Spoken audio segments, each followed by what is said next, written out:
The bottom of page 7 has just a quick little part practicing converting between the base unit and anything with a prefix. So when you are converting between prefixes in the metric system, you are always going to convert back to the base unit before converting to a different prefix.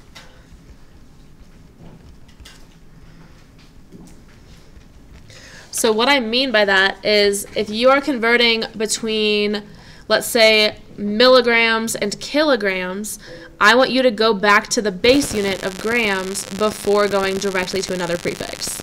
So if we practice with this one says convert the following units using dimensional analysis. That's our little T-chart process, just as a reminder in case you forgot. So if I start with this, I use my given information, 5.326 millimeters. I'll draw my line. If I have milliliters as my unit right here, where else am I automatically going to put it? Diagonal down, perfect. So we disco that unit down, so millimeters. It's asking me for meters, which is already the base unit. You can always convert from any prefix to the base unit every single time.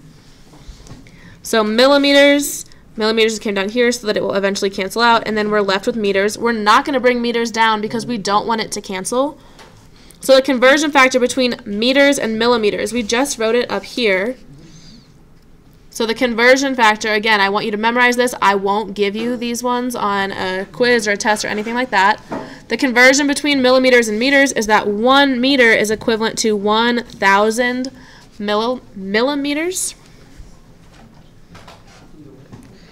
Some of you are able to convert this in your head, like by moving the decimal point. That is good too. Show me your work like this when I ask specifically for dimensional analysis. But in most cases, this will just be part of another question, and that's totally okay if you can just move the decimal. But if you don't know how to do that in your head, type it into your calculator, 5.326 divided by 1,000. Because remember, in these dimensional analysis charts, you are doing the number. This will be multiplied by, but if I have 1, it's not going to change my answer. And then you're dividing by whatever's on bottom. And then it gives you your answer like this. So we can do 0.005326. You could also write this in scientific notation. So if I'm looking at this number written in scientific notation, I would have moved my decimal 1, 2, 3 places. So scientific notation for this one would be 5.326 times 10 to the negative third meters. Good? The second one, if we have 0.053 kilograms, so 0.053 kilograms, I always recommend that students put it into the chart because that helps you keep it straight. Are you multiplying by 1,000 or are you dividing by 1,000? So again, that's another reason why we go through this dimensional analysis problem. Kilograms, bring kilograms to the bottom and grams to the top. If you know the conversion between kilograms and grams, the question is which one is bigger, kilogram or gram? Kilogram is bigger. There are how many grams in a kilogram? 1,000.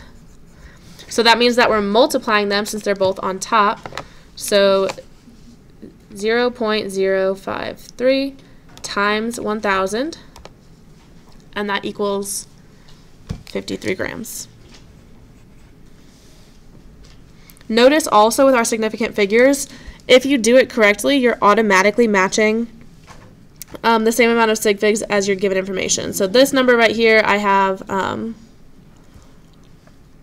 1, 2, 3, 4 sig figs, and this number right here, remember our leading zeros are never significant, and I have 1, 2, 3, 4 significant figures. This one, leading zeros aren't significant, so I have 2 sig figs. This answer has 2 sig figs. Then I have centimeters to millimeters. So this was converting to a base unit. That was why it's only one step. This is converting to a base unit, so it's only one step. This last one is not converting to a base unit. It's converting to another prefix. So I need to go back to the base unit first.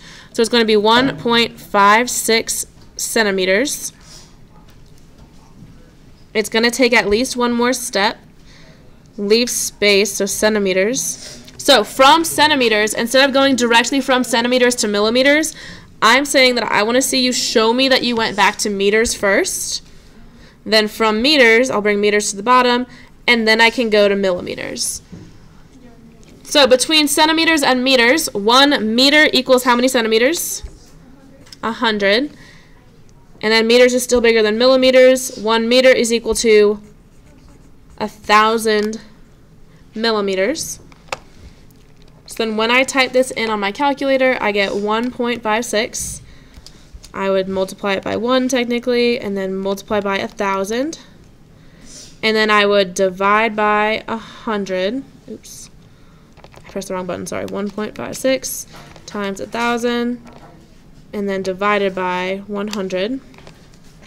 So then it's 15.6 millimeters. And again, my sig figs are automatically taken care of. 1, 2, 3, and then 1, 2, 3. Any questions on any of these 3 examples? Perfect.